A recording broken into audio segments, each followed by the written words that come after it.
এটা কোনো perfect travel blog না, এটা real Cox's Bazar day 1 story. Finally প্রথমবারের মতো ট্রেনে করে ঢাকা থেকে কক্সবাজার চলে এলাম, কিন্তু অনেস্টলি বলতে গেলে জার্নিটা একটু বোরিং ছিল শুরুর দিকে, কারণ পুরো জার্নিতে আমি আমার হাজবেন্ডই ছিলাম, শুধু দুজনেই ঘুমিয়ে ঘুমিয়ে চলে এসেছি কক্সবাজার। কিন্তু আমার মনে হয় ট্রেন জার্নি ফ্রেন্ড সার্কেলের সাথেই বেশি মজা হয়। আমরা একদম সকাল সকাল পৌঁছে গিয়েছিলাম কক্সবাজার স্টেশনে।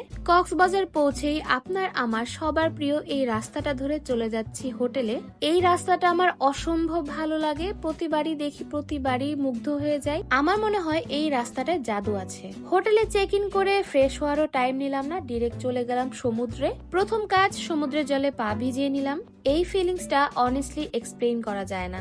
সকাল সকাল সিম্পল ব্রেকফাস্ট করে ফেললাম, রুটি, ডিম ভাজি আর গরম চা দিয়ে। সিম্পল বাট সামহাও কক্সবাজারে এটাই অনেক স্পেশাল লাগে। ব্রেকফাস্ট শেষ করে আবার হোটেলে ফিরে ডিরেক্ট গেলাম সুইমিং পুলে, এন্ড পুল ভিউটা জাস্ট ওয়াও। এটা আমার ফেভারিট পার্ট ছিল, যদিও পুল থেকে আবার চলে গিয়েছিলাম সমুদ্রে। স্নান শেষ করে রেডি হতে বসে পড়লাম, বিকেলে একটু ঘুরতে বের হবো বলে। কিন্তু আমাদের রেডি হতে হতে অ্যাজ ইউজুয়াল সবসময় লেট হয়।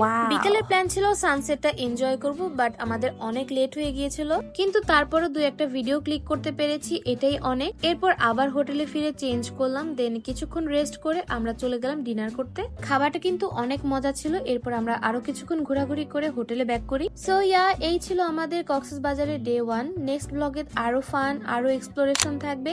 Stay tuned. আর দীপুর বকবক কিন্তু চলতেই থাকবে।